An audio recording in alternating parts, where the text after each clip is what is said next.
You're tuning into Black and White Sports on YouTube. The no-holds-barred truth on sports. The main event starts. All right, Black and White Sports supporters. Well, we're going to talk about Caitlin Clark. Last night, Caitlin Clark was on the NBA pregame show before the Knicks and the Lakers at Madison Square Garden. And I got to tell you, she was really good. She was really good. Rhodes, did you watch the game? No, point of fact, I didn't. I actually watched Caitlin Clark on the pregame show after a long, drawn-out all-star reveal, I guess, is what was happening. I was like, what are we doing? Can we get to Caitlin Clark here?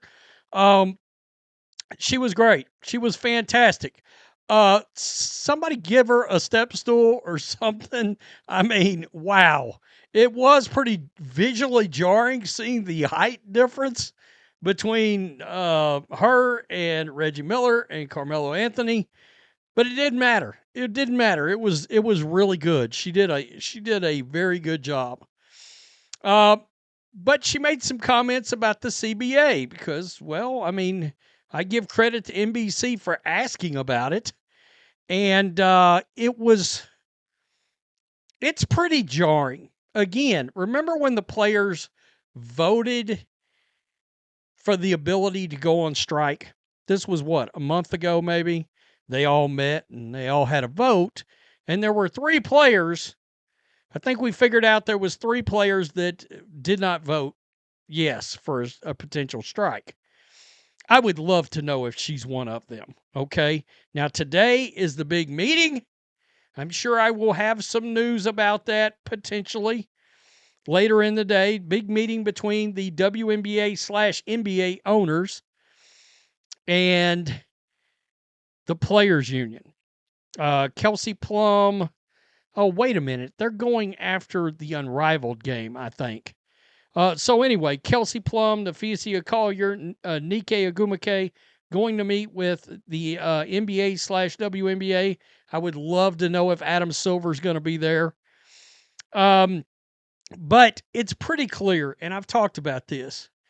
I think there's a real split amongst the players as to what it is they should be doing. Because Caitlin Clark has made it very, very clear.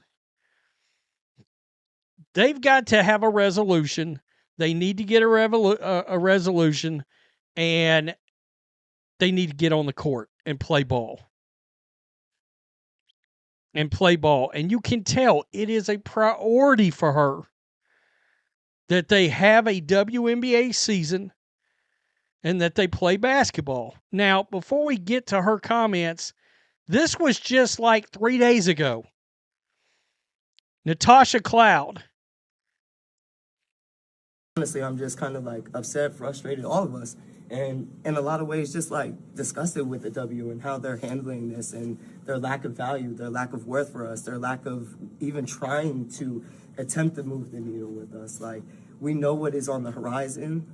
We know in 2 years our TV deal is up and there's a new TV deal that's going to come that they're not even putting on the table for us. The percentages, if we actually told you the percentages of what they're giving, that they're like sending to us, it would absolutely piss y'all off. Mm-hmm. So like, just know when we are standing firm in our feet and 10 toes down, there is a reason, and we will not move until y'all move. So I'm gonna look directly into the camera too. We will not move until y'all move. And it would be the worst business decision of any business to not literally pay the players that make your business go. Move without us, there is no W. And it would be the worst business. The pressure is on the WNBA, on Kathy, on Adam, the players, everyone that is in that front office. Honestly, I'm okay. I mean, that was her comments from the other day. And do you notice that Caitlin Clark seems to be the only one that doesn't launch some kind of actual attack on the WNBA? I mean, they're talking like, hey, we don't need the WNBA. We can do Unrivaled, blah, blah, blah, blah, blah. And the manner in which their message is delivered, it is startling the amount of difference between somebody like Natasha Cloud. And by the way, if the majority of these players in this league conducted themselves in the manner that Caitlin Clark does, the ratings would be a lot better in this league. There would be more viewers for this league. But people don't want to waste their time when the majority of the league comes across as smug, and untitled, and unlikable. Why do you think so many people tune in to Caitlin Clark? The biggest moments the WNBA has ever seen. Looking forward into the future, what would you like to see happen as you come to a negotiation?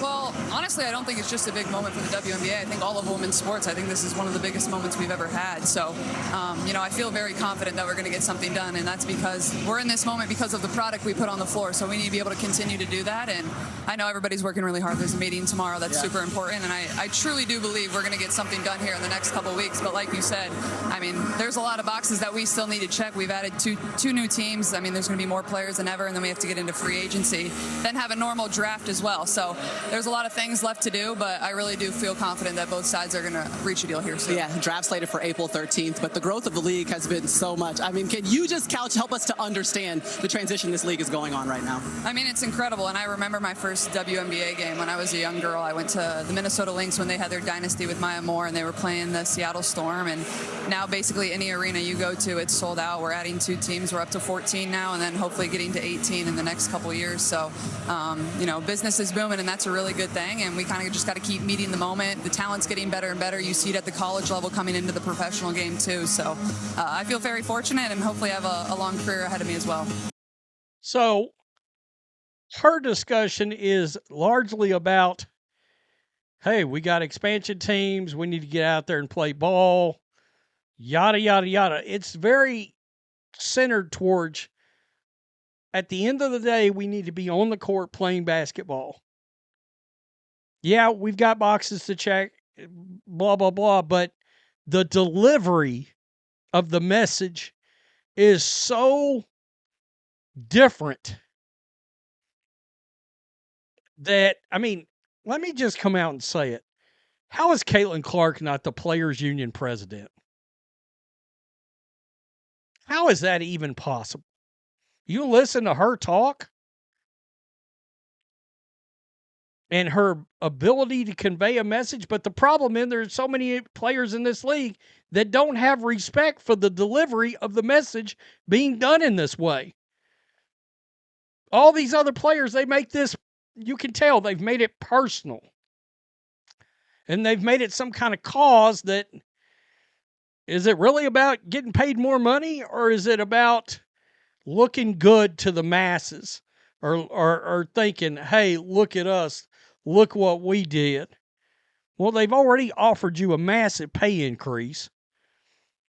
So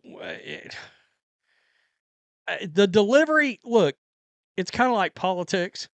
There's 2 things without diving too much. Common sense and are you likable? Do you come across as likable? You can just get up there and talk and have a lucid delivery and conversation, and people are like, I really like listening to her talk. That sort of thing makes a huge difference. But, I mean, the stark the stark difference in delivery and like one's got animosity, the other one doesn't. She did a hell of a job last night. Hell of a job. Reggie Miller, what was his comparison to Caitlin? I mean, Carmelo got it right. He said Luka. You guys know I've said Steph Curry and Larry Bird, talking about comparisons to Caitlin's game. Reggie's getting drug over that, by the way. Tell me what you think. Peace. I'm out. Till next time. Thanks for watching the show. Be sure to like, comment, and subscribe. Be sure to tune in next time on Black and White Sports.